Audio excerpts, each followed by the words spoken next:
Sanibonani guys, igama ngiqobile ngiphathela amazwibela enimba ngomhla ka-30 April. Hi-ke guys, u-Azande benozoleka badlala umlabalaba-ke manje.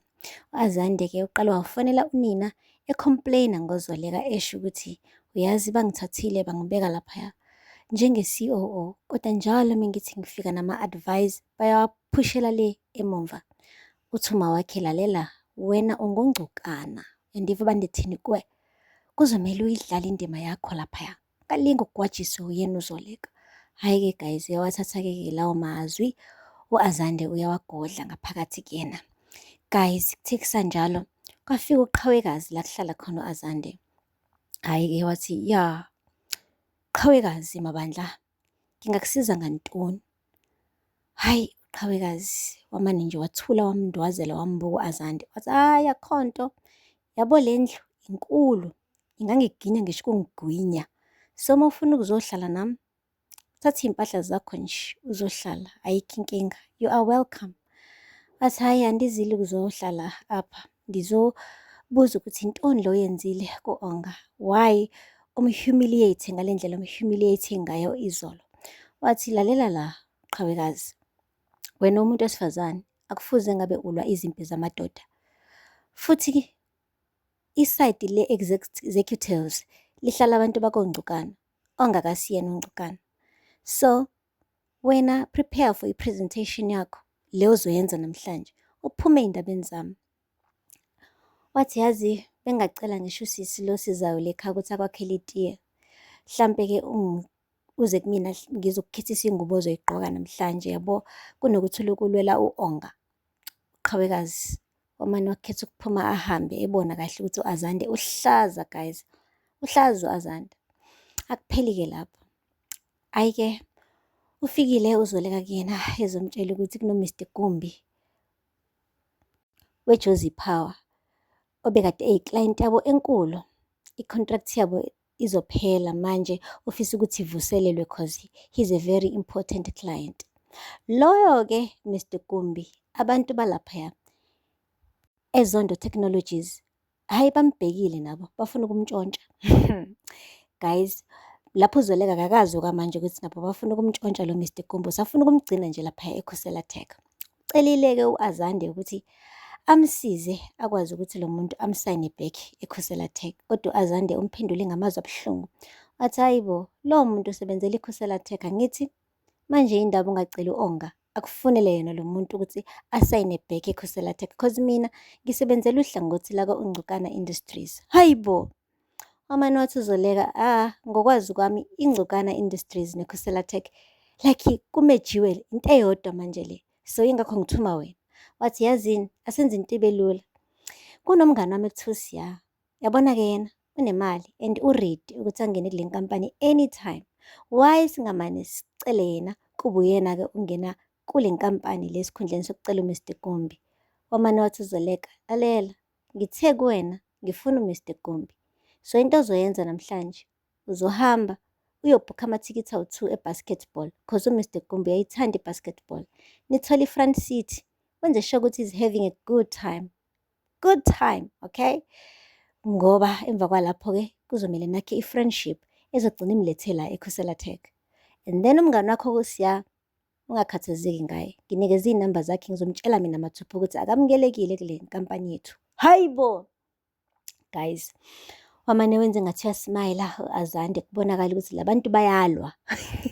Like I don't understand, like uZoleka uyena owathi akeze u-Azande ezosebenza ngaphansi kwabo, kodwa yabona manje la bantu bayalwa lapha enkampanini guys. Akupheli-ke lapho.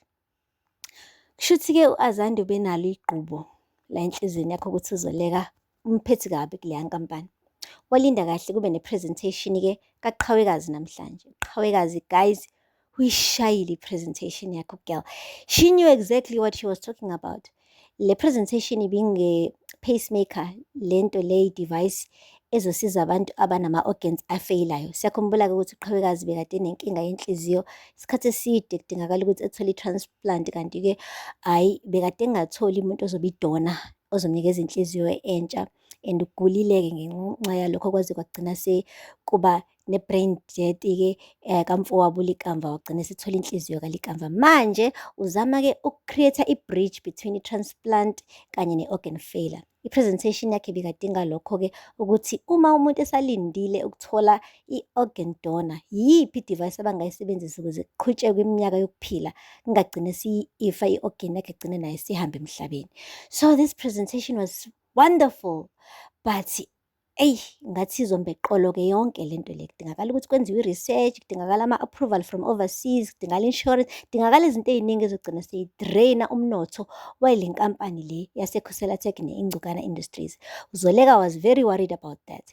Yes, she was proud of her daughter, but uyabona ukuthi bazoyenza i-profit after 5 years bestruglisha mekuthi bayithatha-ke le idea bayayisebenzisa. Guess who stood up and said, this is a sheer brilliance. Wathi ngeke bekwazi ukuyidedela le idea because, hayi man, le idea is empire. Azande.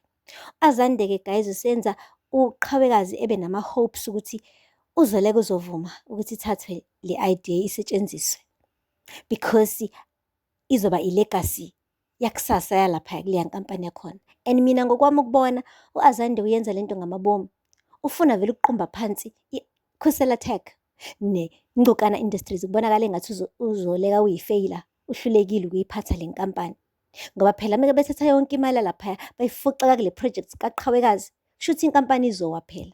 Masiwile-ke bese u-Azande ethi ngatsho ubathi luthi lo nkosikazi lo akanawo amandla okuphatha le nkampani. Nanikeza yena isicoco sokuthi abe yi-leader yale nkampani now. Look, usethi-ke manje-ke ayithathwe i-idea kaqhawekazi lapho uZoleka is calculating everything and she realizes ukuthi this is gonna drain them financially. It's gonna drain them financially. But u-Azande uthi no, let's do it. Hayibo. Guys, ayi angiyazi lento mina. But anyway, sidluleke lapho. Laphaya emndenini wakaMabandla-ke siqala ukugqama ukuthi uHlathi benothumeka ngathi i-divorce abasezoyenza manje. Nabantu bayabona ukuthi these people are getting closer yet they say they are divorcing.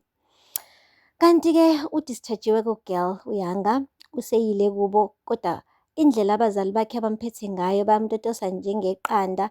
Useze uyabuza ukuthi when are you gonna tell me my punishment because ngiyazi ngonile. What is my punishment?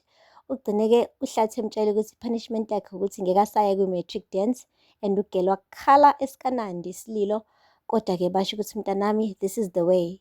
Nawe uhambile wosela utshwala bulindele ntoni? Awuyi kwi-matric dance and ziningi izinto ongeke ukwazi ukuya kuzona up until you prove yourself ukuthi you will never drink alcohol like you did ever again. Guys, aphela lapho kamazwela namhlanje. Ningakhohlwa ukusubscribe and like and comment. Until next time, bye. Sanibonani guys, igama ngiqobile ngiphathela amazwela eNimba ngomhla ka 30 April.